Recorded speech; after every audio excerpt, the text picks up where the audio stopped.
السلام علیکم ورحمۃ اللہ وبرکاتہ.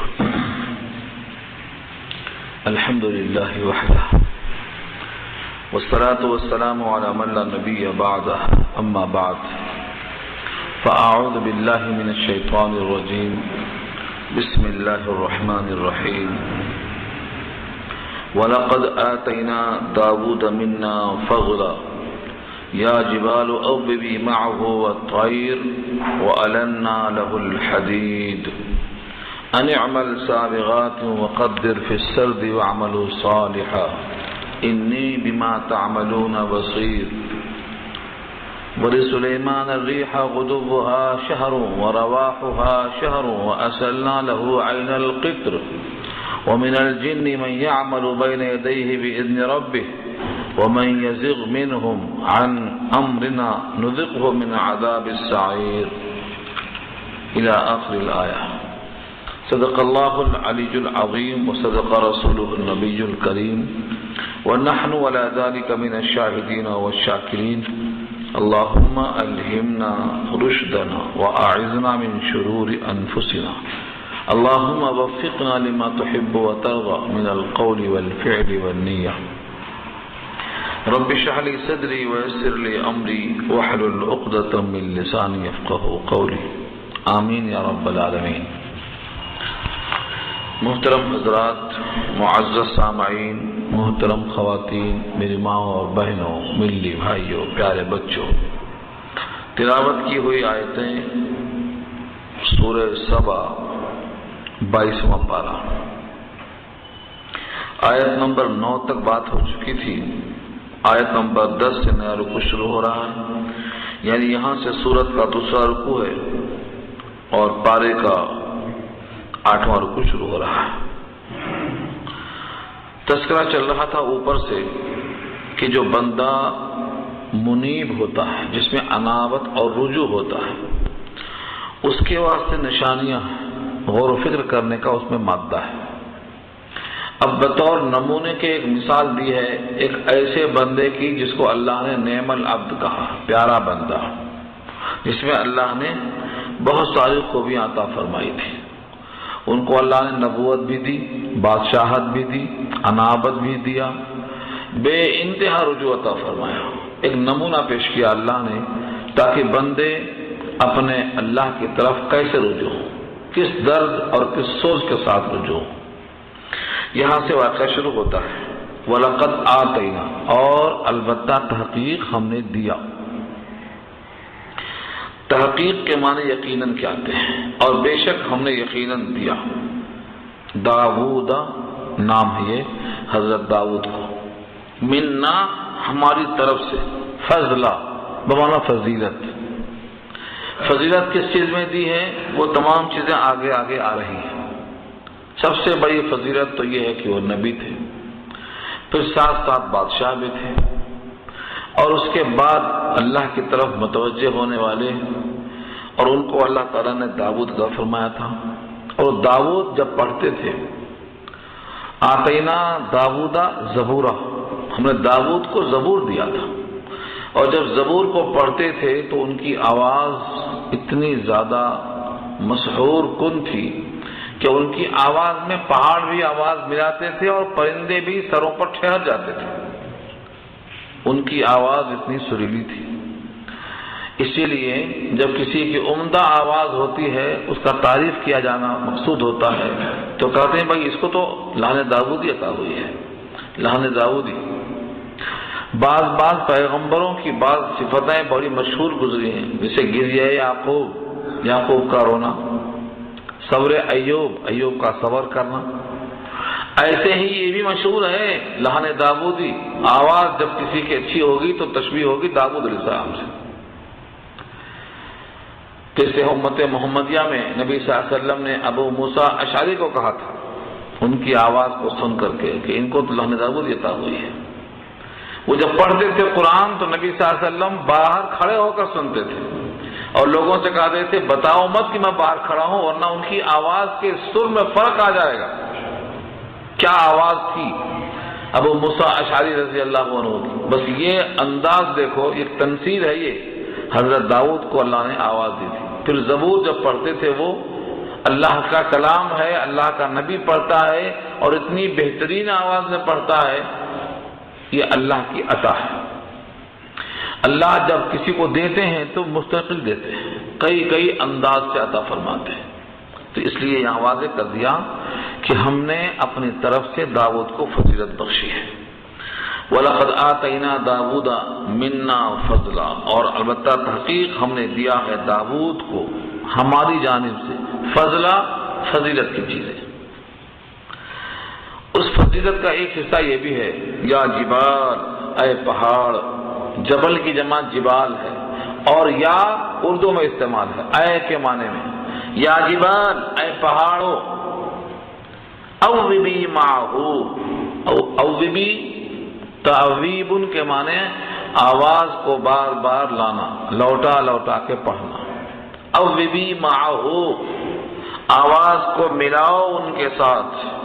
والطیرہ، اور پرندے، یہاں لفظ طیرہ صرف آیا ہے، سورہ صاد میں گزر چکا ہے، والطیرہ محشورہ، پرندے وہاں پر جمع ہو جاتے، پرندے سروں پر اکٹھا ہو جاتے۔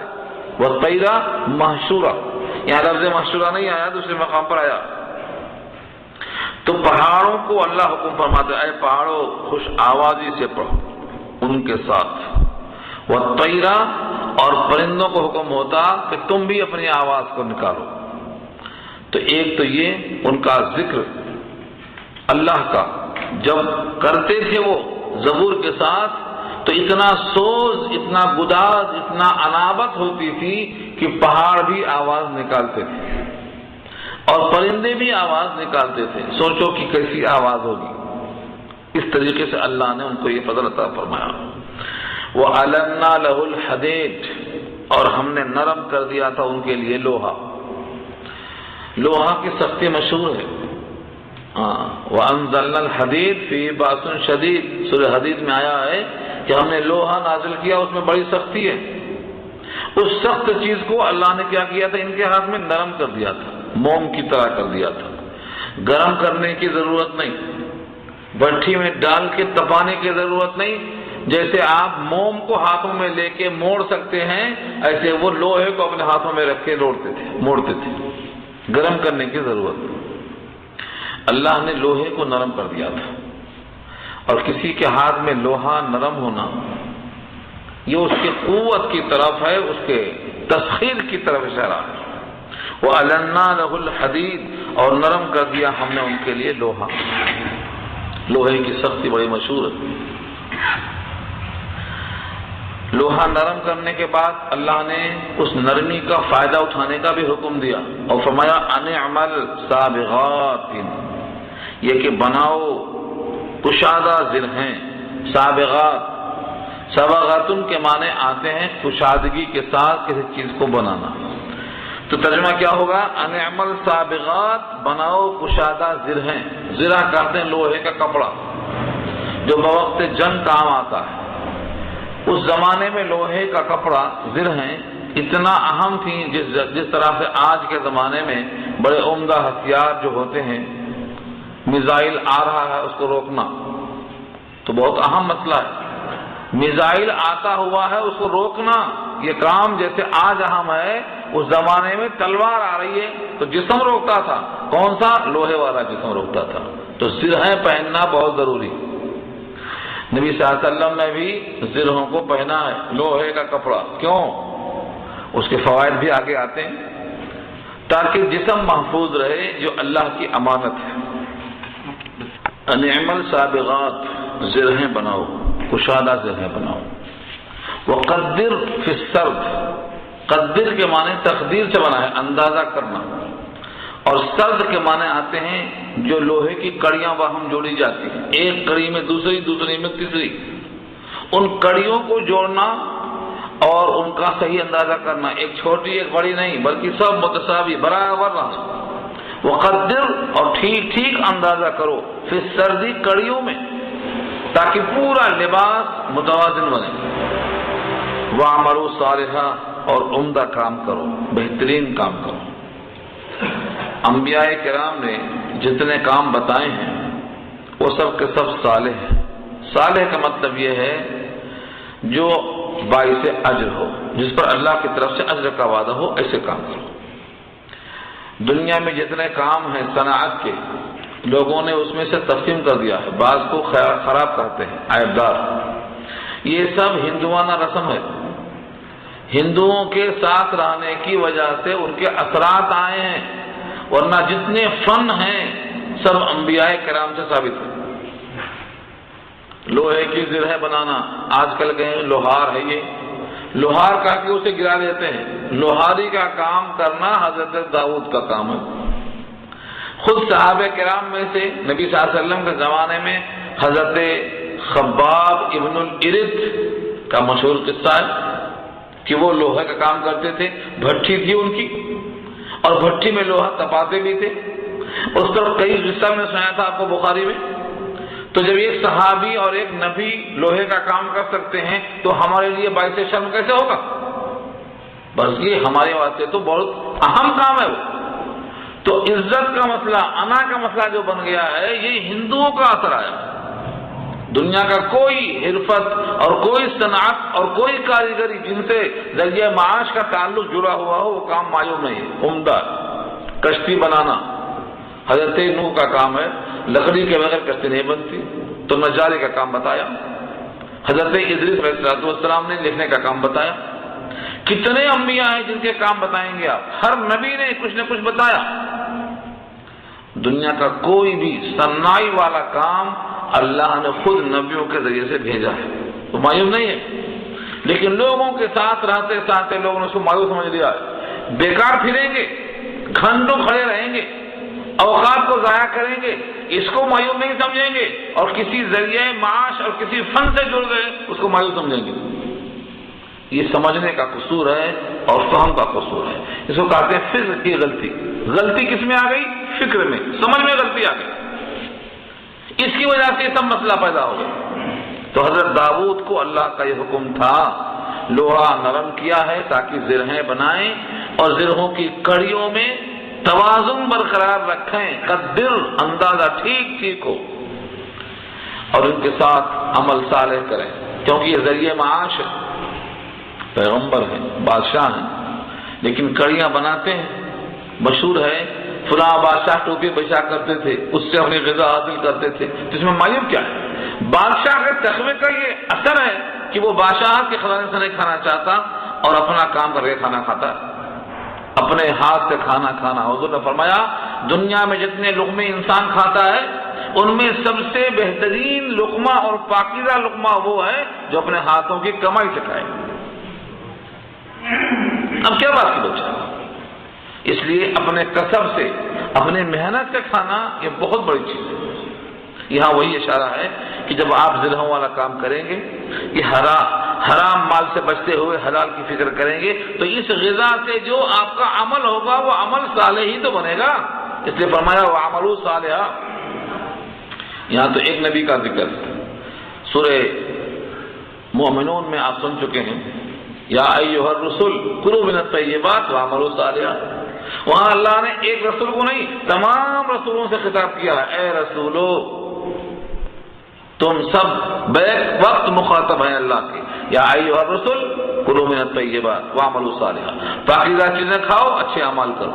یعنی اچھے اعمال کا صدور اس وقت ممکن ہے جب غذا طیب ہو، اور غذا طیب اس وقت ہوگی جب آدمی کمائے، محنت کرے، کسب اختیار کرے۔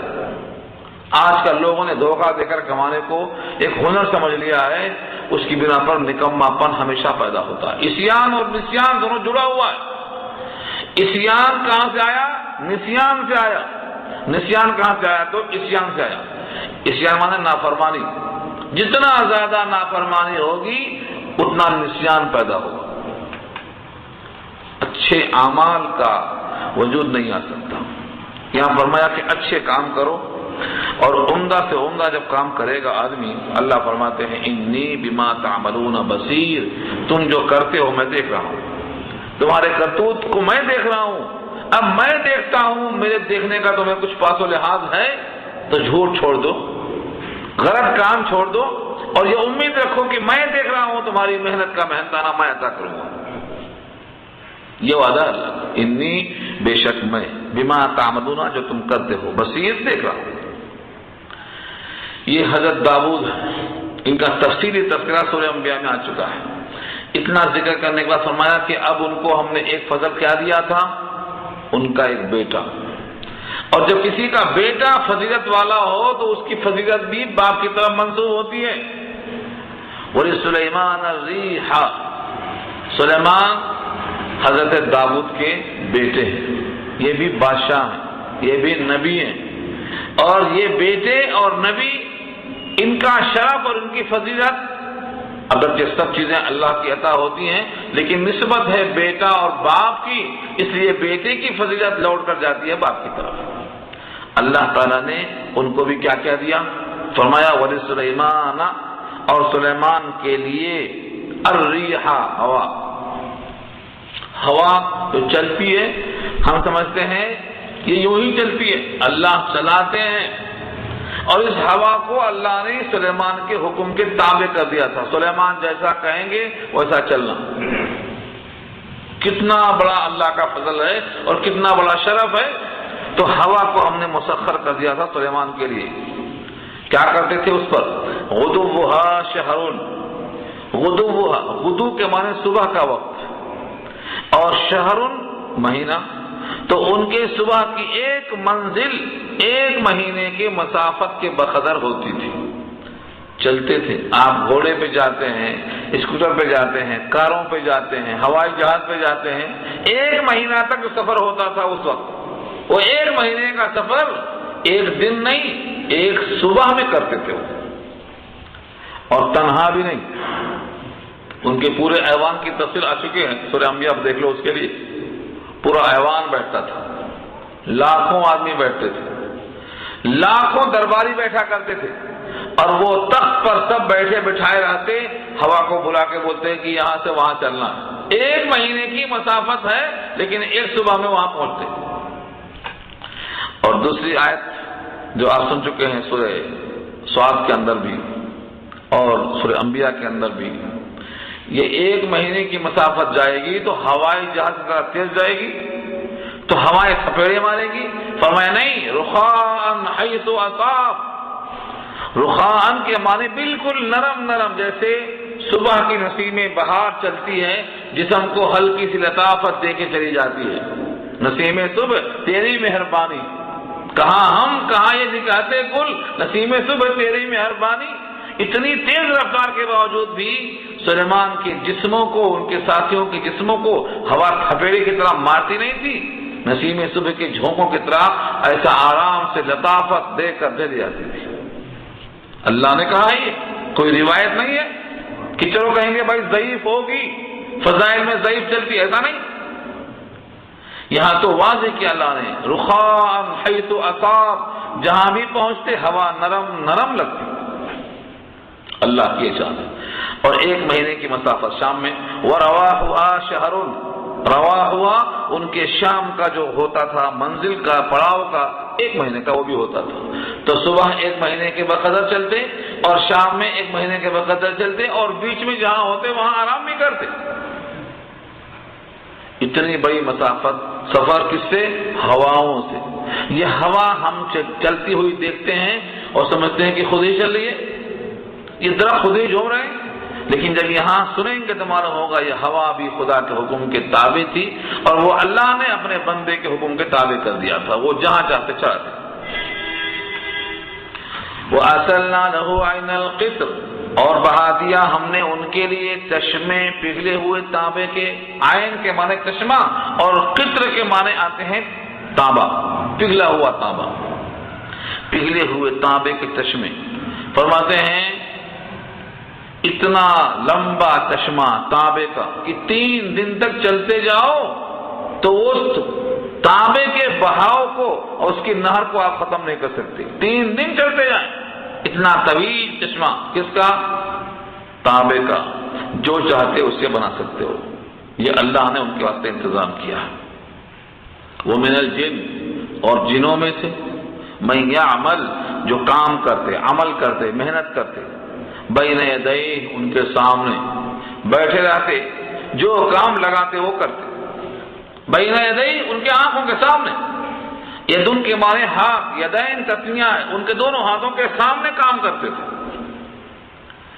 جنات، جنوں میں سے، یہ سرکش شیاطین بھی جنوں میں سے ان کے سامنے کام کرتے تھے۔ اللہ فرماتے ہیں کسی کو دھوکہ ہو جائے کہ جو جنوں سے کام کرا سکتا ہے وہ بہت طاقتور ہوگا، اسی کو خدا مان لو، اسی کی پوجا شروع کر دو۔ اللہ نے کہا نہیں، بِإِذْنِ ربی، اس کے رب کے حکم سے۔ یہ شیطان کا سلیمان کے لیے تابع ہونا اور ہواؤں کا چلنا، یہ ان کی کوئی اپنی قوت نہیں تھی، یہ اللہ کی عطائی قوت تھی۔ یعنی نبیوں کی بھی قوت جو ہے اللہ کی دی ہوئی ہے، اس لیے کہا بِإِذْنِ ربی، اذن کے معنی اجازت، ان کے رب کی اجازت تھی کہ جو جنوں کو حکم ملے گا سلیمان کی طرف سے اسے قبول کرنا۔ اس لیے اتنی قوت والے سلیمان کو بھی تم رب نہیں سمجھنا، ان کا بھی رب ہے جس نے ان کو پیدا کیا ہے۔ اب سوچو جب ان کی اتنی طاقت ہے تو ان کے پیدا کرنے والے کی طاقت کیسی ہوگی؟ وَمَن يَزِغْ مِنْهُمْ، اور جو نافرمانی کرے گا اس میں سے، زاغ یزیغ، یزیغ کے معنی کجی، ٹیڑھاپن، زیغ کے قلب کے معنی دل میں ٹیڑھاپن آ گیا، جو اطاعت کرنے کے بجائے پھر جائے ان میں سے، ٹیڑھاپن ہو جائے اس کے اندر، ان امرنا، ہمارے حکم سے سرے منہ انحراف کرے، نذقہ، ہم اس کو چکھائیں گے، من عذاب السعیر، آگ کے عذاب کا، چرکا دیں گے اس کو، آگ کا عذاب دیں گے اس کو۔ حضرت سلیمان جنوں کو آگ کا عذاب دیتے تھے، یا اللہ نے وعدہ فرمایا ہے کہ ہم ان کو عذاب دیں گے۔ کیوں عذاب دیں گے؟ کیونکہ میرے پیغمبر کی تم نے خلاف ورزی کی۔ یہ مکے والوں کو سنانے کا مقصد یہ ہے کہ دیکھو ہمارے جو بندے منیب اور رجوع ہوتے ہیں انہیں ہم کیا کیا دیتے ہیں، کتنا دے سکتے ہیں، ہمارے پاس کیا کمی ہے، کس طرح سے ہم دینے کو تیار ہیں۔ وہ جنات سے کیا کیا کام کرتے تھے وہ اجمالاً آ گیا تھا، اب تفصیل سے آتا ہے، اتنے کام لیے گئے ان سے۔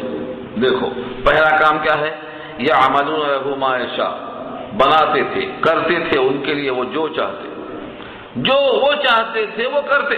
ما یشاء کی ضمیر، عشاء کی ضمیر کہاں جاتی ہے؟ سلیمان کی طرف۔ سلیمان جو چاہتے تھے ان کے لیے وہ جنات کرتے تھے، یعملون لہو، جنات کرتے تھے سلیمان کے لیے، کیا کرتے تھے؟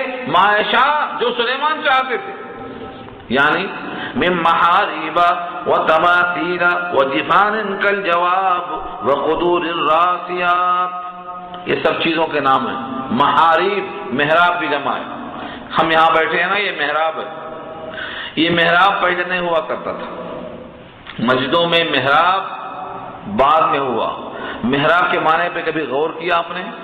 کبھی سوچا بھی نہیں ہوگا آپ نے کہ محراب کی کچھ معنی بھی ہوتے ہیں۔ محراب بنا ہے حرب سے، بڑی حاراب، حرب کے معنی جنگ کے آتے ہیں، اور محراب کے معنی وہ جگہ جہاں پر رہ کر جنگ کیا جائے۔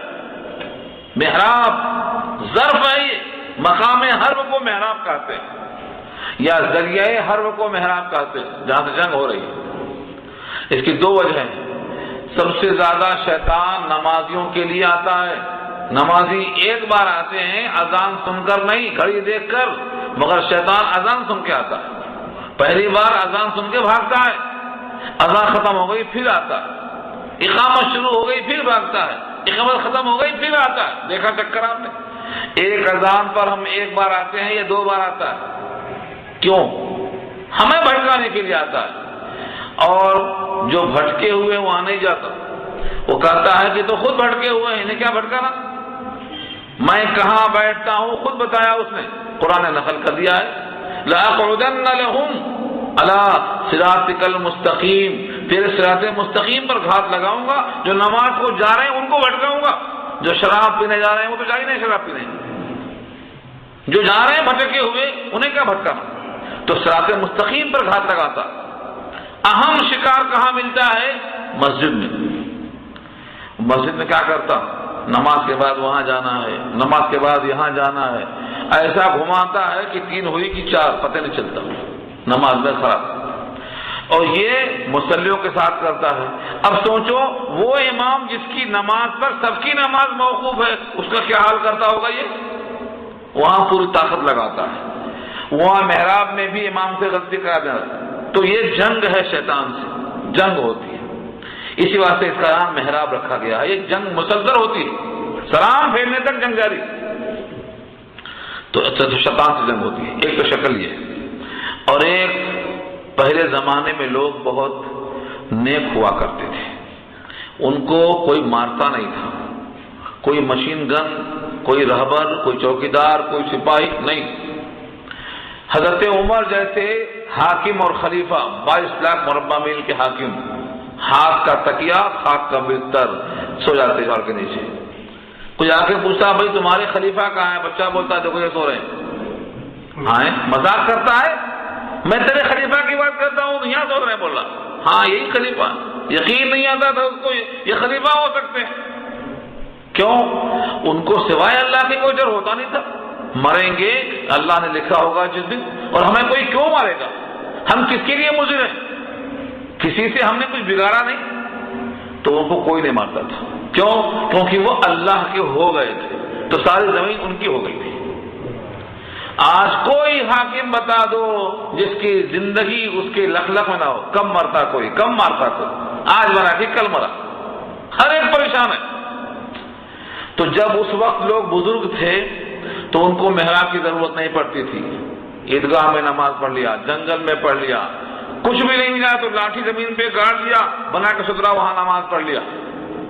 بعد کے لوگوں کو خلافت میں جھگڑا، اندیشہ، کون مارتا نہیں معلوم، تو اپنے بچاؤ کے لیے 3 طرف سے راستہ بند کر لیا، اور پیچھے سے مصلیوں کی صف رہتی ہے تو وہاں آنے نہیں دیں گے۔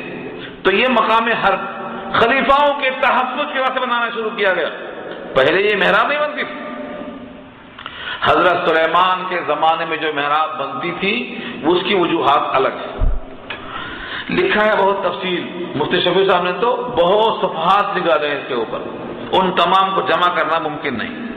دیکھو تو اللہ تعالیٰ نے سلیمان کو اتنا طاقت دیا تھا کہ ان کے حکم سے شیطان جنات لگے ہوئے تھے کام میں، محراب بناتے تھے، محاریب، یہاں مراد ہے بڑے بڑے قلعہ، محراب مراد یہاں پر قلعہ لیا، بڑے بڑے قلعہ بناتے تھے۔ وَتَمَاثِيل، تمثال کی جمع، تمثال کے معنی مجسمے۔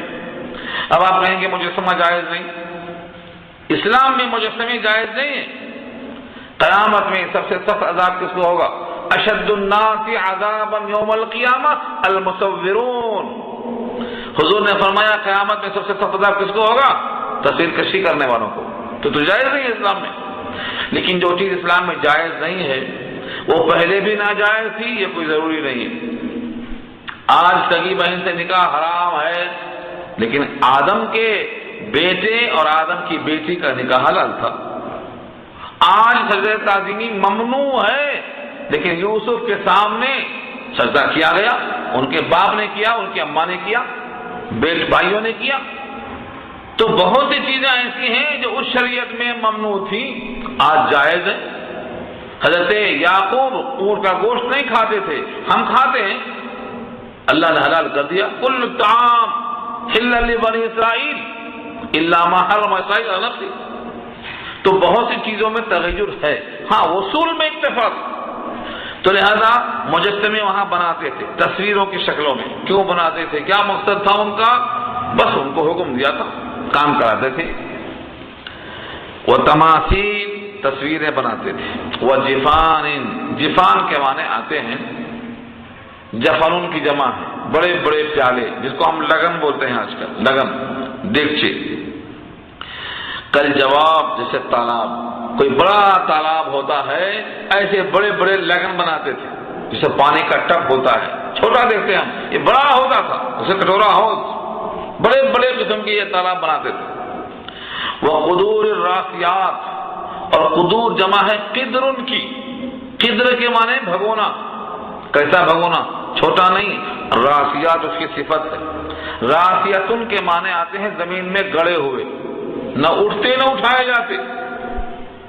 لکھا ہے ہو سکتا ہے ایسے بڑے بڑے بھگونے دیگچے آج تو اٹھتے بھی ہیں نا، لیکن یہ اٹھتے نہیں تھے، پتھروں کو، بڑے بڑے پہاڑوں میں پتھروں کو تراش کے اسی میں بڑے بڑے بھگونے بنتے تھے اور اسی کے چولہے بنتے تھے، نہ چولہا ہٹتا نہ بھگونا ہٹتا، وہیں رہتا تھا۔ اور دور کیوں جاتے؟ ابھی جا کر دیکھ لو یہاں اجمیر شریف میں، بہرائچ سے جا کر دیکھ لو، بعض دیکھتے ایسے ہیں کہ سیڑھیاں رکھ کے چڑھتے ڈالنے کے بعد اس میں سامان کھچڑا بنتا ہے، سارا عالم کھاتا ہے۔ تو یہ وہاں پر کام ہوتا تھا، بڑے بڑے بھگونے، یعنی ایسے دیگیں جو چولہوں پر جمی ہوئی ہوتی ہیں، نہ اٹھتی تھی نہ ہٹتی تھی، بس اسی میں رہتی تھی وہ۔ یہ بڑے بڑے دیگچے، بڑے بڑے بھگونے اور بڑے بڑے حوض، بڑے بڑے مجسمے، بڑے بڑے قلعے، یہ سب کون بناتا تھا؟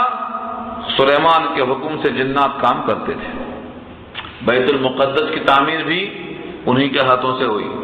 بیت المقدس کے اندر جو تعمیر کے موقع پر موتی، موگا، مرجان، زبرجد، یاقوت سب غواصی کیا سمندروں سے نکال کے، سب جناتوں نے کیا۔ اور جب بخت نصر نے حملہ کیا تو سب لوٹ لیا۔ تفصیلی بات ہوئے بنی اسرائیل پارہ 15 میں گزر چکی ہے۔ تو یہ اللہ کی طرف سے عطا تھی۔ یہ سارے انعامات سنا کر اللہ فرماتے ہیں اعملوا آل داؤد شکرا، کرو آل داؤد شکر کرو، احسان مانو، کام کرو اے داؤد کے گھر والوں احسان مان کر۔ یہ سلیمان بھی آل داؤد میں آتے ہیں کیونکہ یہ بیٹے ہیں۔ ان پوروں کو حکم ہے کہ تم پر اللہ کی نعمتیں ہیں، تم شکرانے والے کام کرو۔ وَقَلِيلٌ مِّنْ عِبَادِيَ الشَّكُورُ، اور تھوڑے ہیں میرے بندوں میں سے احسان ماننے والے۔ شکور شاکر سے مبالغہ ہے، جسے غفور بہت بخشش کرنے والا، ایسے شکور بہت شکر کرنے والا مراد ہے قدردان۔ میرے بندوں میں شاکر بہت کم ہے، قدردان بہت کم ہے۔ بندوں میں زیادہ کون ہیں؟ اللہ نے کہا ہے دوسرے مقام پر وَكَثِيرٌ مِّنْهُمْ فَاسِقُونَ، زیادہ تر فاسق ہیں۔ شاکر کتنے ہیں؟ قلیل ہیں، تھوڑے۔ آج امت کا بہت بڑا طبقہ اکثریت کو دیکھ کے بھاگتا ہے۔ جہاں زیادہ لوگ ہیں وہی حق ہے، جدھر زیادہ ووٹ آیا وہ سچ ہے، یہ سمجھتے ہیں۔ قرآن نے کیا کہا؟ وَإِن تُطِعْ أَكْثَرَ مَن فِي الْأَرْضِ يُضِلُّوكَ عَن سَبِيلِ اللَّهِ، اگر تم اکثریت کی بات مانیں گے تمہیں گمراہ کر دیں گے۔ تمہیں نہ اکثریت نہ اقلیت، تمہیں تو مالک کی بات ماننا ہے، تمہارے ساتھ ایک ہو یا دو۔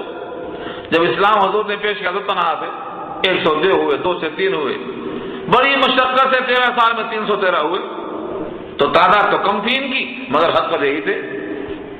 313 کی تعداد حق پر تھی اور ہزاروں کی تعداد حق پر نہیں تھی۔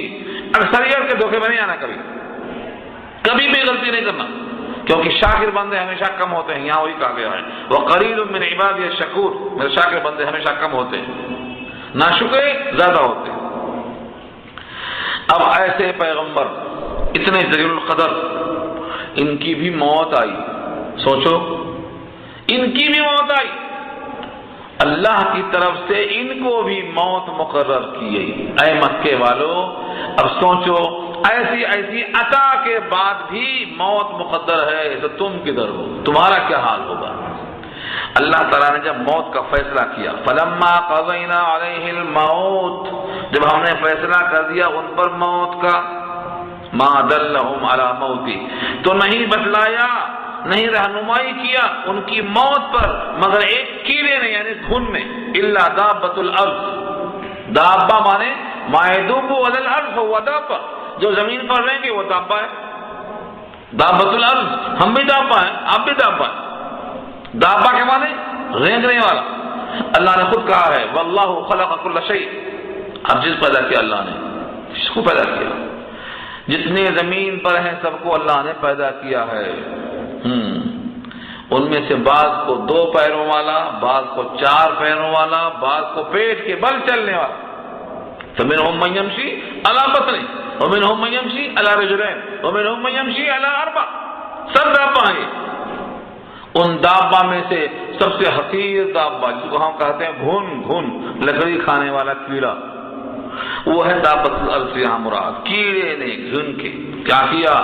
تأکلو، کھاتا ہے، کھاتا رہا۔ کون سا کھاتا رہا؟ من ساعتہ، ان کی لکڑی۔ کوئی بھی آدمی لکڑی رکھتا ہاتھ میں روب کے لیے، اب تو وہ راکٹ صرف سمٹ کے کہاں گئی؟ ممبر پہ چلی گئی بس، جمعے کے دن خطیب صاحب کے ہاتھ میں، بقیہ پوری قوم نے ہنسی ہے، جتنا چاہے مارو ان کو، ان کے پاس کچھ بھی نہیں۔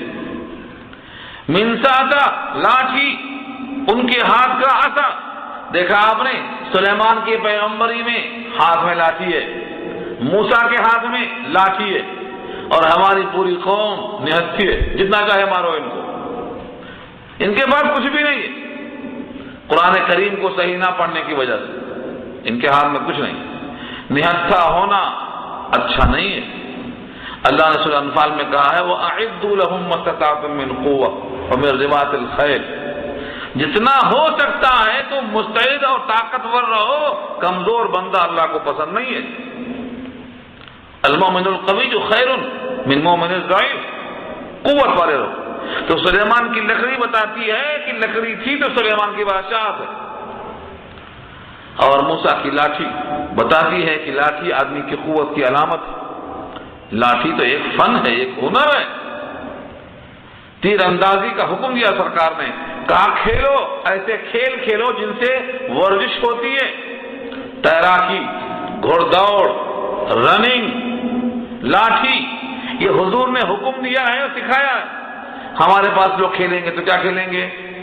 چوسر کھیلیں گے، چوسر، بادشاہ ہے، غلام ہے، نوکر ہے، تاش کے پتے کھیلیں گے، شطرنج کھیلیں گے، بیٹھے بیٹھے ایسا کھیل کھیلیں گے جس میں جسم کمزور ہو جائے۔ یہ کھیل نہیں ہے، لہو و لعب نہیں ہے، ذہنی عیاشی ہے، یہ اس سے روکا گیا ہے، اس سے وقت ضائع ہوتا ہے۔ تو لاٹھی میں گھن کھایا، کھاتے کھاتے گھن نے لکڑی کھا لیا۔ قصہ یہ لکھا ہے شارحین نے، طویل بحث ہے۔ جب ان کو احساس ہوا کہ ابھی کام باقی ہے، بیت المقدس کی تعمیر باقی ہے، اور بہت سے ابھی کام پینڈنگ میں ہیں، چل رہے ہیں، یہ جتنے جنات ہیں ہمارا موت کا انجام دیکھ کر بھاگ جائیں گے، کام نہیں کریں گے، ان سے کام لینا ہے۔ تو کیا کیا؟ ایک کانچ کا گھر بنایا، اور اس میں ایک مقام پر ایسا بیٹھ گئے کہ لکڑی اپنے ہاتھ میں پکڑ کر ٹڈی کے نیچے رکھ لیا ایسا۔ جیسے آپ جاؤ کبھی سالارجنگ میوزیم میں، بہت سے رکھے ہوئے ہیں ڈھانچے، ہاتھ لگاؤ گر جاتے، تو ایسا انداز سے انہوں نے اپنے آپ کو بٹھا لیا۔ جنات کام کرتے رہے، یہاں روح پرواز کر گئی، ان کو پتہ بھی نہیں چلا کہ روح ہے کہ نہیں ہے۔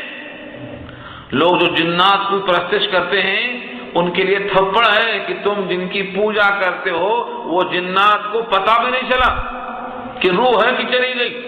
آگے وہ لفظ آ رہا ہے، کیا ہوا پھر؟ وہ کام کرتے رہے، روح پرواز کر گئی۔ کب تک کرتے رہے؟ یہ لکڑی کو گھن نے کھا لیا۔ جب لکڑی سڑ گئی، گل گئی، تو ایک دم سے ٹوٹ گئی، دھڑم سے آپ گر گئے۔ لوگوں نے اس کو چیک کیا کہ ایک لکڑی گھن کتنے دن میں کھاتا ہے، تو پتا چلا کہ کم سے کم 1 سال لگتا ہے لکڑی کو پورا کھا جانے کے لیے۔ تو کم سے کم 1 سال تک وہ لوگ آپ کی وفات کے بعد بھی کام کرتے رہے۔ آگے اللہ فرماتے ہیں فلما خر، جب گر گئے زمین پر، تبینت الجن، تب جنوں کو اگر معلوم ہوا، تب جنوں کو یہ معلوم ہوا ان یہ کہ لو کانوا یعلمون الغیب، اگر وہ غیب کی خبر رکھتے ہوتے، ما لبثوا فی العذاب المہین، تو اس ذلت والے عذاب میں نہ رہتے۔ یہ عذاب ہے، کام میں لگا رکھا ہے، کام کرتے رہو۔ اس ذلت والے عذاب میں کیوں تھے؟ کیونکہ ان کو غیب نہیں معلوم۔ اللہ فرمانا چاہتے ہیں کہ غیب معلوم ہوتا تو جان لیتے کہ سلیمان زندہ ہی نہیں ہے، ہم جن کا حکم مان کے مر رہے ہیں، چھوڑ کے بھاگ جاتے۔ جب گر گئے، جب معلوم ہوا، تو جنوں کے پاس بھی غیب نہیں ہے، اور جن کے پاس اتنی طاقت ہے ان کے واسطے بھی موت سے فرار نہیں ہے، لہذا موت آنا یقینی ہے۔ تو بندے کی انابت اور رجوع کو پیش کیا اللہ نے۔ یہ ایک واقعہ ہوا سلیمان کا اور داؤد کا، دونوں میں اللہ کی عطا ہے اور دونوں کا انجام ہے، اور دونوں کے واسطے بہترین قسم کا انجام بتایا اللہ۔ سلیمان کا تفصیلی واقعہ اور حضرت داؤد کا تفصیلی واقعہ سورہ انبیاء میں گزر چکا ہے۔ اب یہاں سے ایک نیا واقعہ اور آتا ہے، وہ ہے قوم سبا کا۔ لقد کان لسبع فی مسکنہم آیہ جنتان عن یمین و شمال ملکہ سبا جسے کہتے ہیں، ملکہ بلقیس بھی کہتے ہیں، جو سلیمان کی بیوی بننے کا شرف رکھتی ہیں، جن کا ذکر سورہ نمل میں آ چکا ہے۔ یہاں سے پورا قصہ ان کا آ رہا ہے کہ ملک یمن میں ملکہ بلقیس، جس کو اللہ تعالیٰ نے اتنا بہترین بادشاہ دے رکھی تھی، اس شہر کے احوال، اس کے فضائل بہت طویل تقاضا کرتے ہیں۔ اب اگر میں شروع کر دوں تو پورا واقعہ بیان نہیں ہوگا اور آپ اٹھنا بیٹھنا شروع کریں گے، جانا آنا شروع کریں گے، تک جائیں گے۔ اس لیے یہاں سے آئندہ گفتگو ہوگی جب بھی ہوگی انشاءاللہ۔ لقد کان لسبع سے آیت نمبر 15 سے گفتگو انشاءاللہ آئندہ ہوگی اور ملک سبا کا واقعہ آئے گا۔ دعا کریں۔